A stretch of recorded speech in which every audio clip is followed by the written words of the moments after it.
Donald Trump ने Iran पर हमला टाला। हमले से 24 घंटे पहले फैसला बदला गया। सऊदी अरब और कतर के कहने पर हमले रोके गए हैं। ये कह रहे हैं ट्रंप, आज होने वाले हमले हमने रोक दिए। तीनों मुल्कों ने ईरान से डील पक्की होने का भरोसा दिलाया है। डोनाल्ड ट्रंप को हर बार कोई ना कोई बहाना चाहिए होता है, कभी पाकिस्तान, कभी खाड़ी देश। अब आपको बताते हैं कि आखिर डोनाल्ड ट्रंप ने सोशल मीडिया पोस्ट में लिखा क्या है, क्योंकि इस पोस्ट के मुताबिक कतर के अमीर, सऊदी अरब के क्राउन प्रिंस और संयुक्त अरब अमीरात के राष्ट्रपति ने मुझसे अनुरोध किया कि मैं ईरान पर अपने नियोजित सैन्य हमले को टाल दूं। उनका कहना है कि अभी गंभीर बातचीत चल रही है। उनके विचार में एक महान नेता और सहयोगी होने के नाते एक ऐसा समझौता हो जाएगा जो संयुक्त राज्य अमेरिका के साथ साथ मध्य पूर्व और उससे बाहर के सभी देशों को पूरी तरीके से स्वीकार्य होगा। इस समझौते में सबसे महत्वपूर्ण बात यह होगी कि ईरान के पास कोई परमाणु हथियार नहीं होगा। यह अमेरिकी राष्ट्रपति डोनाल्ड ट्रंप की तरफ से पोस्ट किया गया। तो देखिए, डोनाल्ड ट्रंप ने जो पोस्ट की है वो हमने आपको दिखाई। ईरान से तनाव, ट्रंप का नया दांव क्या है, अब जरा आपको यह समझाते हैं। अब तक हुआ क्या है, सबसे पहले यह देखिए। अमेरिका ने ईरान पर हमला फिलहाल टाल दिया है, राष्ट्रपति ट्रंप यह कह रहे हैं। खाड़ी देशों के दबाव में ट्रंप ने यह फैसला लिया है। बातचीत जारी होने के कारण हमला रुका है। अब हमला रोका क्यों गया? ईरान ने एक नया प्रस्ताव रखा है। खाड़ी देश मध्यस्थता कर रहे हैं, मीडिएट कर रहे हैं। न्यूक्लियर प्रोग्राम सीमित करने का प्रस्ताव दिया गया है। संवर्धित न्यूक्लियर ट्रांसफर करने को तैयार है ईरान, यह दावा किया गया है। बड़ी बात यह है कि डील नहीं तो हमला तय। अमेरिकी सेना हाई अलर्ट पर है। हमले की योजना तैयार कर ली गई। अब हमलों को लेकर ईरानी मीडिया में भी ट्रंप का मजाक, ये एक और बड़ी खबर है, क्योंकि हमला टालने को लेकर ट्रंप का मजाक तक उड़ा दिया गया है। इसे हमला टालना नहीं, पीछे हटना कहते हैं। यूएस बेस वाले देश हमलों से डरते हैं और ईरान पर अमेरिकी हमलों से यूएस सैन्य बेस वाले देश खौफ में आ जाते हैं।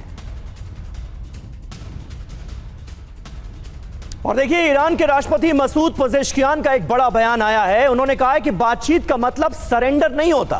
तेहरान अपने हितों की हर हाल में रक्षा करेगा। ईरान अपने अधिकारों से पीछे नहीं हटेगा, यह कहा गया है मसूद पजेश्कियान की तरफ से। मेजर जनरल ब्रजेश कुमार हमारे साथ मौजूद हैं। ब्रजेश जी, डोनाल्ड ट्रंप अपनी सोच, अपनी समझ से कुछ भी नहीं करते क्या? कभी पाकिस्तान कहता है कि नहीं नहीं अभी ईरान पर हमला मत करना, मान लेते हैं। अब खाड़ी देश गिड़गिड़ा रहे हैं ट्रंप के आगे कि नहीं नहीं हमला ना करना, हमें नुकसान हो जाएगा, इसलिए उन्होंने मान लिया। लगता क्या है, इरादे क्या नजर आते हैं, असल मंशा है क्या अमेरिका की? समीर, डोनाल्ड ट्रंप शायद फंस गए और इसी का ये नतीजा है। और उनके फंसने का एक और भी बड़ा कारण यह है कि ईरान के हॉर्मुज़ स्ट्रेट बंद करने से पूरी दुनिया में अशांति सी हो गई है। एनर्जी सिक्योरिटी की का मामला है, फाइनेंशियल इकोनॉमिक ग्रोथ का मामला है, लोग असंतुष्ट हैं। तो डोनाल्ड ट्रंप ये जो करने गए थे, अभी उनको पता नहीं चल रहा है कैसे निकले। हालांकि उन्होंने सारी अपनी आक्रामक सामग्री, जो कहते हैं स्ट्रीट्स हो, एयरक्राफ्ट हो, यूएवी हो, ड्रोन्स हो, तैनात कर दिए हैं। का उसके साथ साथ उन्होंने प्रतिबंध भी लगा रखा है, नाकेबंदी भी कर दी है। ईरान को हर्ट भी हो रहा है, मगर शायद वो एक ऑफेंसिव करना नहीं चाहते हैं कि उसका जो आउटकम बहुत ही बुरा होगा। हम लोगों ने देखा कैसे ईरान ने भी यूएई के जो न्यूक्लियर पावर प्लांट पे हमला किया है कुछ दिनों पहले। तो उसकी जो आउटकम्स हैं बहुत ही भयभीत करने वाली हैं। इस वजह से भी शायद उनको संकोच है। और जब ये वॉर फैल रहा है तो कोई भी खुश नहीं है। उनके खुद के लोग जो अमेरिका में हैं, जो बढ़ती तेल की कीमत है जो कि $5 प्रति पाउंड हो रखी है और अशांति फैल रखी है। और मिड टर्म जो चुनाव उनके हैं नवंबर में आ रहे हैं, इस माहौल में उनको रास्ता नहीं मिल रहा है। और दूसरी वजह शायद ईरान के अंदर भी एक मत अभी तक नहीं हो पाया है। क्या IRGC है संभाला हुआ है मोर्चा, या पेजेश्कियां हैं, या फिर जो उनके शासन है, क्या स्पीकर हैं सभा के, उसके वो पावर सेंटर है, तो वो भी उनके मन का शायद मन बन रहा है।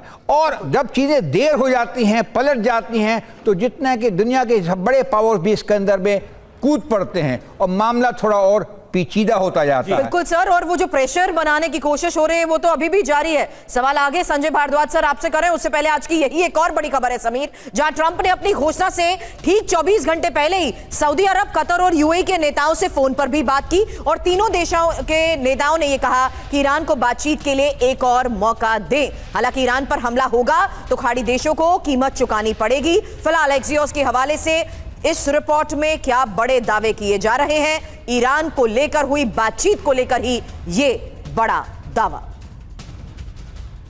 जी हां, देखिए कुल मिलाकर दावा तो यही किया जा रहा है कि खाड़ी देशों से फोन कॉल होती है और उसके बाद डोनाल्ड ट्रंप ने अपना फैसला बदल दिया।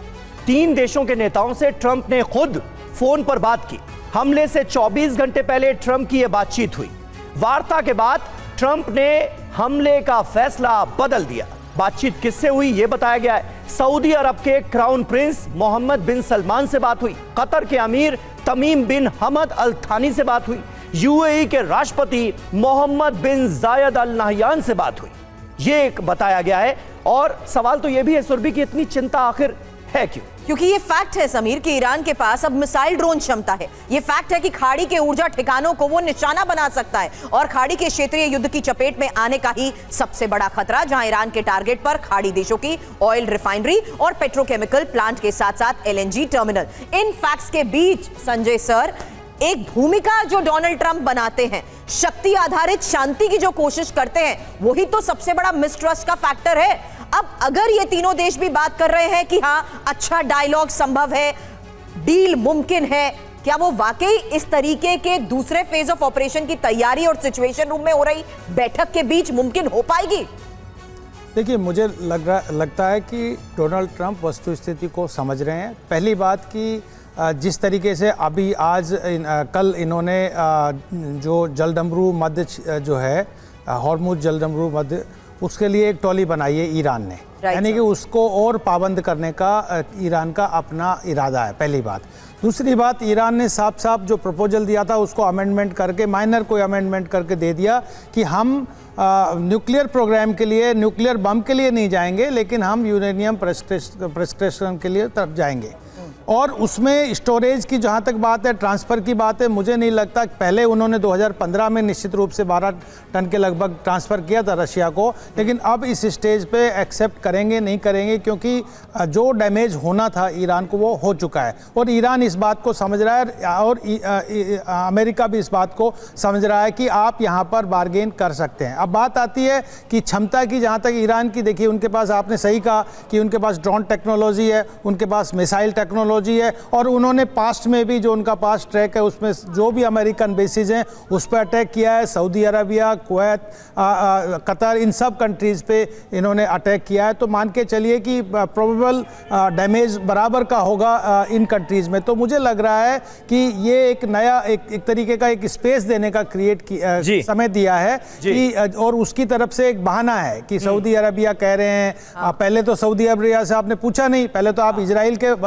इशारों पे सारा काम कर रहे थे, आज आप सऊदी अरबिया से, कतर से पूछ रहे हैं, बाकी कंट्री से पूछ रहे हैं। लेकिन एक बात साफ साफ है, तो बात है अभी सर 24 घंटे पहले, 24 से 48 घंटे के बीच डोनाल्ड ट्रंप ने कैसे कैसे पोस्ट किए। कभी वो जेम्स बॉन्ड के अवतार में नजर आए, कभी वो स्पेस सेंटर में रेड बटन दबाते हुए नजर आए। मतलब तस्वीरों से, एआई जनरेटेड तस्वीरों से ईरान को डराने की कोशिश की गई। और अब कहा जा रहा है कि कतर के अमीर, यूएई के प्रेसिडेंट, सऊदी अरब के क्राउन प्रिंस सब मिलकर कह रहे हैं कि नहीं नहीं, हमला मत करना। बहरहाल ट्रंप आज सिचुएशन रूम में एक बैठक करने जा रहे हैं। ईरान में सैन्य विकल्पों पर चर्चा करेंगे डोनाल्ड ट्रंप। राष्ट्रीय सुरक्षा टीम के साथ हाई लेवल मीटिंग होने जा रही है। तो इस मीटिंग में क्या होगा, ईरान को लेकर क्या कोई बड़ा फैसला लेंगे डोनाल्ड ट्रंप? ये सारे वो अहम सवाल हैं जो इस वक्त हर किसी के जहन में है।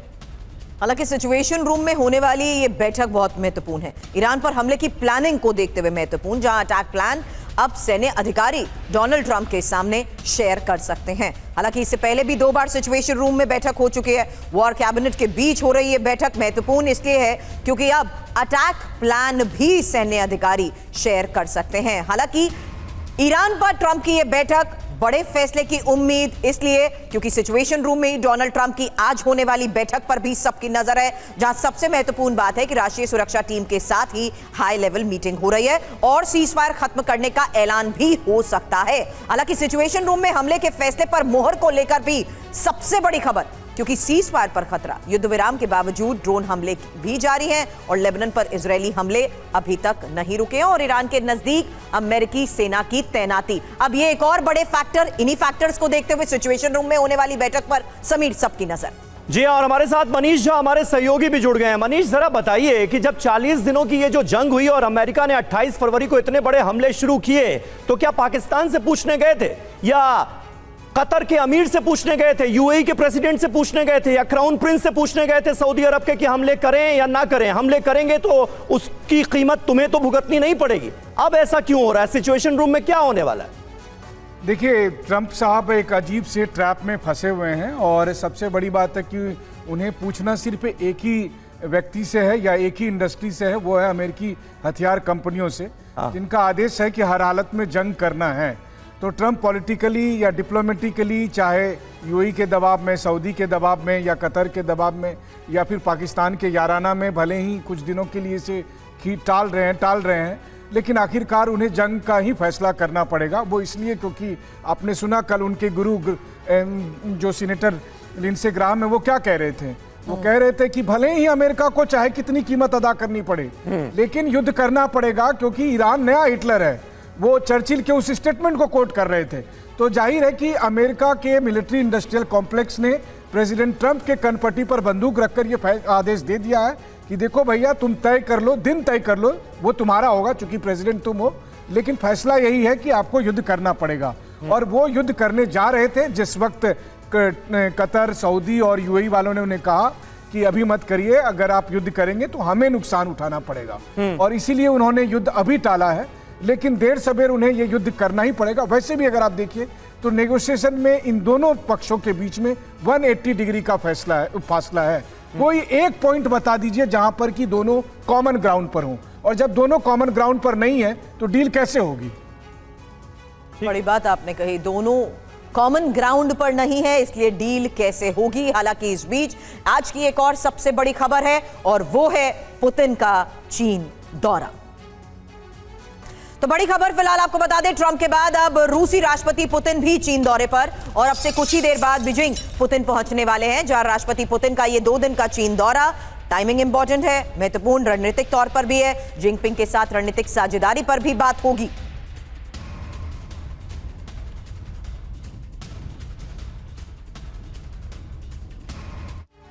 हालांकि ट्रंप के बाद पुतिन का ये चीन दौरा महत्वपूर्ण क्यों है? संजय भारद्वाज सर इसी को लेकर सवाल आपसे करेंगे, क्योंकि आज से रूस के राष्ट्रपति पुतिन के इस चीन दौरे को लेकर खबर है। ट्रंप के बाद चीन दौरे पर राष्ट्रपति पुतिन, जहां जिनपिंग और पुतिन का स्वागत करेंगे, भव्य स्वागत होगा। ट्रंप के दौरे के बाद रूस चीन रिश्तों पर अब दुनिया की नजर है, और 2013 से अब तक 40 से ज्यादा बार पुतिन और शी मिल चुके हैं। हालांकि मुद्दे क्या हैं? ईरान मुद्दे पर बातचीत संभव है। इस टाइमिंग को देखते हुए ईरान मुद्दा कितना महत्वपूर्ण है, इसी पर सवाल सर। यूक्रेन युद्ध पर भी वार्ता संभव है, करीब 40 समझौते संभव है, डॉलर के विकल्प पर चर्चा, सुरक्षा और सैन्य सहयोग, ताइवान इंडो पैसिफिक पर संदेश और साइबेरिया गैस पाइपलाइन पर भी चर्चा। बड़ी बात यह है कि शी पुतिन निजी बैठक पर सबसे ज्यादा नजर। अब संजय सर, सबसे पहले ईरान को मिलता वो सहयोग, और ईरान के साथ स्ट्रांगली अमेरिका के खिलाफ शी और पुतिन का खड़ा होना इस दौरे में, क्या इसको लेकर भी एक बड़ा स्ट्रांग मैसेज?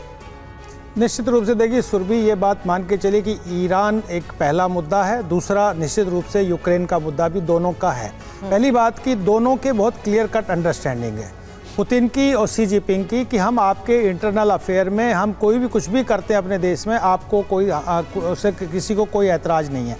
पहली बात। दूसरी बात कि दोनों के अपने, वो दोनों ट्रांजैक्शनल है अपने रिलेशंस में, ये कोई अलाइज नहीं है लेकिन स्ट्रेटेजिक पार्टनरशिप, और उसमें स्ट्रेटेजिक पार्टनरशिप में साफ साफ है कि ईरान में उन दोनों का इंटरेस्ट है। ईरान को दोनों प्रोटेक्ट करना चाहते हैं क्योंकि दोनों ही वेस्ट के खिलाफ खड़े हुए हैं। तो निश्चित रूप से मान के चलिए कि ईरान का चाहे वो न्यूक्लियर प्रोग्राम है, चाहे ईरान पे अटैक हो रहा है, इस दोनों मुद्दे इनके डिस्कशंस में हो गए। ईरान को जो भी सपोर्ट, जो भी इंटरनल सपोर्ट देना होगा वो निश्चित रूप से देंगे। दूसरी बात साफ साफ है कि सी जिनपिंग को क्या चाहिए? सी जिनपिंग को चाहिए एनर्जी चाहिए, ऑयल गैस चाहिए, और जो रॉ मटेरियल है वो चाहिए। पुतिन को क्या चाहिए? पुतिन को मैन्युफैक्चरिंग जो उनके गुड्स हैं वो पूरा का पूरा चाहिए, और दूसरा जो टेक्नोलॉजी है, डिफेंस टेक्नोलॉजी है, जो 90% आज सप्लाई करता है रशिया को, वो टेक्नोलॉजी ट्रांसफ़र चाहिए। तो निश्चित इनके बिल्कुल क्लियर कट फंडा है, और ये एक तरीके से जो तीनों स्टेट है, ईरान है, चीन है और रशिया है, तीनों एक ही माइंडसेट के साथ में एंटी वेस्ट एक प्रमाइस तैयार करके और ये लड़ाई को आगे बढ़ाना चाहते हैं, अपने इंटरेस्ट को प्रोटेक्ट करना चाहते हैं। तो साफ साफ है कि ये जो ट्रंप का वापस होना है कि हम अभी वॉर नहीं कर रहे हैं, ये भी निश्चित रूप से इस बायलैटरल जो ठीक बात है संजय जी, आपने जिसका जिक्र किया वो बहुत इंपॉर्टेंट है। लेकिन मैं तो इस मुलाकात को ऐसे भी देख रहा हूं क्योंकि चीन ईरान का एक बहुत अहम सहयोगी देश है। चीन पहले पहुंचता है, सबसे बड़ा दुश्मन ईरान का अमेरिका, अमेरिकी राष्ट्रपति डोनाल्ड ट्रंप वहां पर जाते हैं। पहले दुश्मन से मुलाकात और अब ईरान के सहयोगी से मुलाकात। इस मुलाकात के मायने क्या हैं? रूस और चीन मिलकर अमेरिका की कोई काट ढूंढने की कोशिश तो नहीं कर रहे हैं। इसे इस तरह से भी क्या देखा जाना चाहिए, इस पर भी करेंगे बात। लेकिन ईरान जंग के बीच पुतिन का बीजिंग दौरा बेहद अहम है। अमेरिका ईरान तनाव, ताइवान मुद्दे पर भी बातचीत संभव है, यूक्रेन युद्ध पर भी इस मुलाकात में बातचीत हो सकती है। दोनों नेताओं के बीच द्विपक्षीय मुद्दों पर बातचीत होगी। तो दो तस्वीरें भी आपने देखी, जहां चीन में पहले ट्रंप और अब पुतिन। मायने यही हैं कि बहुध्रुवीय विश्व व्यवस्था का ये बड़ा संदेश और अमेरिका पर चीन का अप्रत्यक्ष दबाव। हालांकि बीजिंग की कूटनीतिक टाइमिंग की जो चर्चा हमने की, वहीं दुनिया के लिए नए ब्लॉक्स बनने का भी संकेत, जिस बात का जिक्र समीर अभी आपने किया, क्योंकि चीन का रूस को राजनीतिक और आर्थिक समर्थन भी हासिल है। समीर, बिल्कुल संवेदनशील मुद्दों पर चीन रूस का एक दूसरे को साथ है, पक्के सहयोगी हैं दोनों देश। बड़ी बात यह है कि चीन का खुद को वैश्विक शक्ति मानने का संदेश भी दिया जा रहा है इन मुलाकातों के जरिए। पहले बीजिंग पहुंचे डोनाल्ड ट्रंप, जिन्हें दुनिया का सबसे ताकतवर शख्स कहा जाता है, और अब व्लादिमीर पुतिन का वहां पर पहुंचना, यह क्या मैसेज दे रहा है? मेजर जनरल ब्रजेश कुमार, किस तरह से आप इस दौरे को देखते हैं? और ईरान के मद्देनजर क्या दोनों नेताओं में कुछ बड़ी बातें होने वाली हैं? कुछ खिचड़ी पक रही है क्या? क्या अमेरिका का जवाब देने की तैयारी की जा रही है क्या? क्योंकि यकीन जानिए ईरान को इन दोनों देशों से उम्मीदें तो बहुत हैं। समीर, ईरान की उम्मीदें तो जरूर होगी, मगर मैं मानता हूं इस दौरे से सबसे ज्यादा फायदा चीन के प्रभुत्व को हो रहा है। अगर हम दिसंबर से देखेंगे तो ये चौथे यूएन सिक्योरिटी काउंसिल के मेंबर हैं। पहले फ्रांस के प्रेसिडेंट गए थे, फिर ब्रिटेन के प्रेसिडेंट प्राइम मिनिस्टर गए थे, और अभी ट्रंप साहब के बाद में पुतिन बीजिंग जा रहे हैं। हालांकि पुतिन की यात्रा और ट्रंप की यात्रा में बहुत सारा फर्क नजर आएगा। ट्रंप के यात्रा में बहुत सारा बैंड बाजा और तमाशे वाली चीज़ थी, इनकी जरा क्वाइट डिप्लोमेसी होगी। और ये संभव है क्योंकि ये 40 दफ़ा मिले हैं पिछले 15 साल 12 सालों के अंदर में, और दूसरे इसी साल 1 साल के अंदर दूसरी यात्रा है। दोनों को एक दूसरे की ज़रूरत है। हालांकि रशिया को ज़रूरत कुछ ज़्यादा ही है। वो फंसे पड़े हैं यूक्रेन के अंदर 4.5 साल से, और चाइना का सपोर्ट उनको चाहिए। किसी ज़माने में चीन छोटा भाई होता था और रशिया एक बड़ा पावर हुआ करता था। चीज़ें उलट गई हैं। चीन एक बड़ा उभरता देश है और रशिया छोटा हो गया है। उन आंकड़ों से हम समझ सकते हैं चीन का जो एक्सपोर्ट है रशिया के मामले में 50 से ज़्यादा प्रतिशत है, और रशिया सिर्फ 4% चीन की सामग्री को दे सकता है। चीन को चाहिए खाड़ी के युद्ध की वजह से सिक्योर ऑयल एंड पेट्रोलियम, जो कि रशिया दे सकता है। चीन को चाहिए मदद ताइवान के लिए, अगर हम ट्रायंगल बनाते हैं रशिया, चाइना और यूएस के लिए, तो चीन को जो चीज़ें चाहिए और सामग्री उस डिफेंस टेक्नोलॉजी की ताइवान के अगेंस्ट जो उसके पास में नहीं है। जी। ये एक सिनर्जी सी बन रही है। और दूसरा, रशिया पुतिन भी चाहते हैं कि वो बड़े देश के माहौल में वो पीछे न रह जाएं। राइट। समझते हैं कि वो चीन से एक छोटे भाई हैं, चीन से पावरफुल कम हैं, मगर उनको चीन का सहयोग चाहिए। जहाँ तक ईरान की बात है, खुल करके चीन ईरान के पक्ष में नहीं आया है। चीन को पेट्रोलियम प्रोडक्ट्स की जो जरूरत है ईरान देता है, मगर बाकी खाड़ी के देश भी देते हैं। उससे ज्यादा चीन को चाहिए हीलियम, जो कतर देता है। तो चीन इस मामले में बहुत ही गार्डेड है, बहुत ही क्वाइट है और बहुत ही छुपे रुस्तम की तरह काम कर रहा है। लेकिन रूस खुला समर्थन ईरान को दे रहा है सर, और बिल्कुल, और वो रास्ता भी है, खुला समर्थन मिला है। उसी को लेकर एक और खबर है सर, परमाणु कार्यक्रम के मुद्दे पर रूस के साथ को लेकर यह खबर है, जहां रूस के विदेश मंत्री लावरोव ने कहा है कि रूस को परमाणु संवर्धन का अधिकार।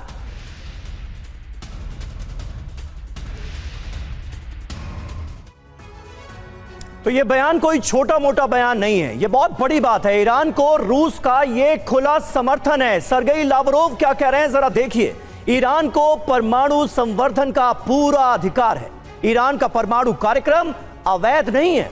ईरान पर अमेरिका का दबाव बनाना गलत है। ईरान के साथ रूस खुलकर सपोर्ट में आ गया है। ये हैं इस बयान के मायने। चीन भी सपोर्ट कर रहा है, समर्थन दे रहा है। एंटी अमेरिका ब्लॉक भी पूरी तरह से साथ है। इसके मायने समझिए। दुनिया दो गुटों में बंटती नजर आ रही है। एक तरफ अमेरिका और इजराइल खड़े हैं, दूसरी तरफ रूस, चीन और ईरान एक साथ नजर आ रहे हैं।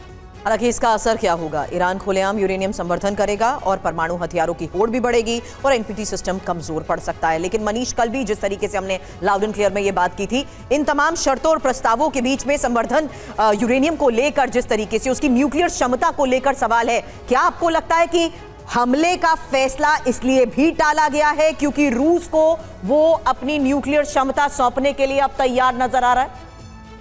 देखिए, मूल मुद्दा तो यही है कि अगर नॉर्थ कोरिया के पास परमाणु हथियार हो सकता है, जिसके प्रमुख को सन की तानाशाह दुनिया कहती है, पाकिस्तान जैसे आतंकी देश के पास परमाणु हथियार हो सकता है, तो ईरान के पास क्यों नहीं होना चाहिए?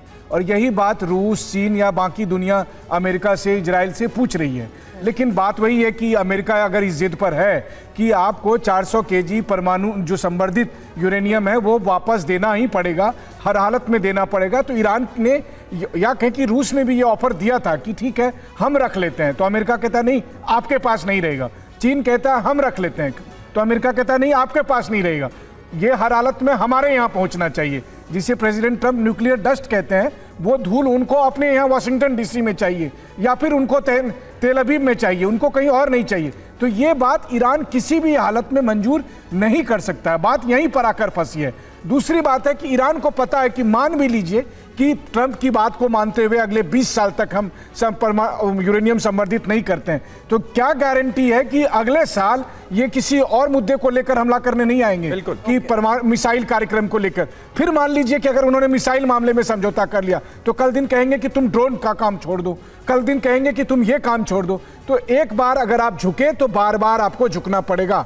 यही वजह है कि ईरान की सरकार इस वक्त ट्रंप के साथ किसी भी तरह से कॉम्प्रोमाइज नहीं करना चाहती है, क्योंकि उन्हें पता है कि एक बार अगर आपने कॉम्प्रोमाइज कर लिया तो फिर अमेरिका और इजराइल आपको सर उठाने देगा नहीं। बिल्कुल सही बात है। और उन्हें यह भी पता है कि बहाना तो कुछ भी हो सकता है, जंग शुरू करने का भी और जंग रोकने का भी। बात इजराइल लेबनान तनाव की भी कर लेते हैं। अहम खबर है, उत्तरी इजराइल में हिजबुल्लाह का ड्रोन तबाह किया गया है। आयरन डोम ने ड्रोन को तबाह कर दिया इंटरसेप्ट करके। इजरायली हेलीकॉप्टर पर यह ड्रोन हमला करने वाला था, लेकिन उससे पहले ही इसे नष्ट कर दिया गया। हमले से पहले ही आयरन डोम ने इस ड्रोन का काम तमाम कर दिया। हालांकि एक और बड़ी खबर यह है कि दक्षिण लेबनान में हिजबुल्लाह भी एक्टिव है और इजरायली बुलडोजर को यहां निशाना बनाया गया, जहां एफपीवी ड्रोन के जरिए बुलडोजर पर किया गया हमला।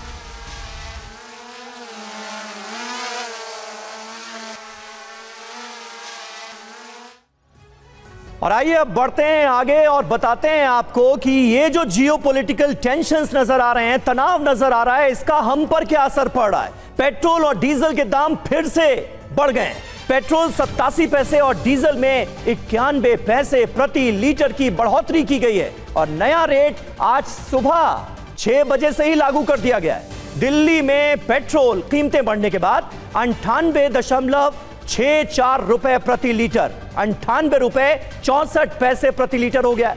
दिल्ली में डीजल की कीमत 91 रुपए 58 पैसे प्रति लीटर हो गई है। 16 मई को ही पेट्रोल डीजल की कीमतों में 3 रुपए का इजाफा हुआ था। यानी आप देखिए तो 5 दिनों में 4 रुपए का लगभग इजाफा हो चुका है पेट्रोल डीजल की कीमतों में। तो 4 दिन में ये दूसरी बार है समीर जब पेट्रोल और डीजल की ये कीमतें बढ़ चुकी हैं। किस तरीके से महंगा हो चुका है उसी को लेकर इंफॉर्मेशन वॉल पर एक एक डिटेल, क्योंकि आज की बड़ी खबर है कि अब पेट्रोल की कीमतों में 87 पैसे प्रति लीटर का इजाफा हुआ है। और ये जो बढ़ोतरी हुई है और खबर डीजल को लेकर है कि डीजल के दाम भी 91 पैसे प्रति लीटर अब बढ़ा दिए गए हैं। जी हां, देखिए 15 मई को 3 रुपए लीटर की बढ़ोतरी की गई थी दामों में, और अब 19 मई को ही 87 पैसे पेट्रोल और 91 पैसे डीजल महंगा हो गया है। बड़ी बात यह है कि 4 दिन में दूसरी बार दाम बढ़ रहे हैं। और आपको याद होगा पहले होता था सुरभि की रात में 12 बजे से दाम बढ़ते थे, लेकिन अब की बार किया गया है कि सुबह 6 बजे से ही बढ़े हुए प्राइसेस। यही नतीजा है कि 4 दिन में करीब 4 रुपए प्रति लीटर कीमत की बढ़ोतरी हो चुकी है। लेकिन रेट्स भी यहां पर देखिए सामने आ गए हैं। शहर दिल्ली 98 रुपए 64 पैसे प्रति लीटर हो गया है पेट्रोल, और 91 रुपए 58 पैसे प्रति लीटर हो गई है डीजल की कीमत। जल्द मुंबई की भी बात कर लें, क्योंकि पेट्रोल की कीमत यहां हो चुकी है 107 रुपए 59 पैसे, जबकि डीजल की कीमत है 94 रुपए 8 पैसे। और इसके बाद बात कोलकाता की भी, जहां दाम बढ़कर हो चुके हैं 109 रुपए 70 पैसे प्रति लीटर पेट्रोल के, और डीजल की कीमत हो चुकी है 96 रुपए 7 पैसे प्रति लीटर। और चेन्नई में 103 रुपए 67 पैसे प्रति लीटर पेट्रोल मिल रहा है, 92 रुपए 39 पैसे प्रति लीटर डीजल हो गया है। और पेट्रोल डीजल की कीमतें सिर्फ पेट्रोल डीजल की कीमतें बढ़ने के तौर पर नहीं देखा जाना चाहिए, इसका असर बड़े पैमाने पर पड़ता है। महंगाई आने वाले वक्त में बढ़ेगी। इसी को लेकर हमारे सहयोगी दिल्ली के लोगों के बीच भी पहुंचे हैं समीर। दिल्ली के एक पेट्रोल पंप पर ही हमारे संवाददाता पुनीत शर्मा ने कुछ लोगों से बातचीत की। 5 दिन में दूसरी बार पेट्रोल डीजल के दामों में इजाफा हुआ है, लगभग 4 रुपए प्रति लीटर। आज फिर 91 पैसे डीजल, 87 पैसे पेट्रोल बढ़ा, यानी 5 दिन में 4 रुपए प्रति लीटर बढ़ा है। क्या असर पड़ेगा जेब पर लोगों के? सर मुझे मालूम नहीं है असर क्या पड़ेगा, बेचारे गरीब लोग क्या करेंगे। पर ये पूछना चाहिए कि जो कुछ पूछा गया था मनमोहन सिंह से बड़े साल पहले, मेहरबानी से वो पूछिए अपने आप को। आज ये जो करते रहते ना हम कि ये इधर से प्रॉब्लम है, उधर से प्रॉब्लम है, इधर से प्रॉब्लम है, उधर से प्रॉब्लम है। प्रॉब्लम तो होती रहती है दुनिया में, वो संभाल सकते थे, यहाँ क्यों नहीं संभाल सकते हम? कुछ करो भाई, हमारे देश के लिए काम करो, बस यही मैंने बोलना है। जाहिर तौर पर तो लोगों को कहीं ना कहीं नाराज़गी हो रही है कि जिस तरीके से दाम बढ़ रहे हैं। और लोगों से बात करते हैं। सर, 5 दिन में दूसरी बार पेट्रोल डीजल के दाम बढ़े, 4 रुपए बढ़ गए हैं अब तक 5 दिन में, असर पड़ेगा जेब पर? सर जेब पे तो असर पड़ ही रहा है, पड़ेगा क्यों नहीं, बिल्कुल पड़ेगा। अब आप ही देखिए चीज़ पैसे कैसे मार्केट में वैसे इतना वो चल रहा है, हाई हर चीज़ में रेट बढ़ा रहे हैं, वो भी देखिए ना सर। अब यानी पेट्रोल डीजल बढ़ने से जो दूसरे सामान है उन पर भी दाम का असर पड़ेगा? बिल्कुल बिल्कुल पड़ेगा, क्यों नहीं पड़ेगा सर, बिल्कुल 101% पड़ेगा। जाहिर तौर पर बिल्कुल असर पड़ेगा, लोगों का कहना है। और यही वजह है कि आप देखिए कि जिस तरीके से युद्ध अभी तक जारी है, जिस तरीके से युद्ध की वजह से हॉर्मुज़ स्ट्रेट अभी भी बंद है, तेल की सप्लाई नहीं हो पा रही है, पूरे देश में आर्थिक संकट सामने खड़ा हुआ नज़र आ रहा है। तो वहीं पेट्रोल और डीजल की कीमतों में एक बार फिर पिछले 5 दिनों के अंदर इजाफा किया गया है, और अब 91 पैसे प्रति लीटर डीजल, जबकि 87 पैसे प्रति लीटर पेट्रोल में बढ़ोतरी की गई। यानी 5 दिन में लगभग 4 रुपए प्रति लीटर के हिसाब से पेट्रोल और डीजल के दामों में इजाफा किया है। जाहिर तौर पर हर एक शख्स की जेब पर असर पड़ता हुआ नजर जरूर आ रहा है। कैमरामैन रोहित के साथ पुनीत शर्मा, TV9 भारतवर्ष, दिल्ली।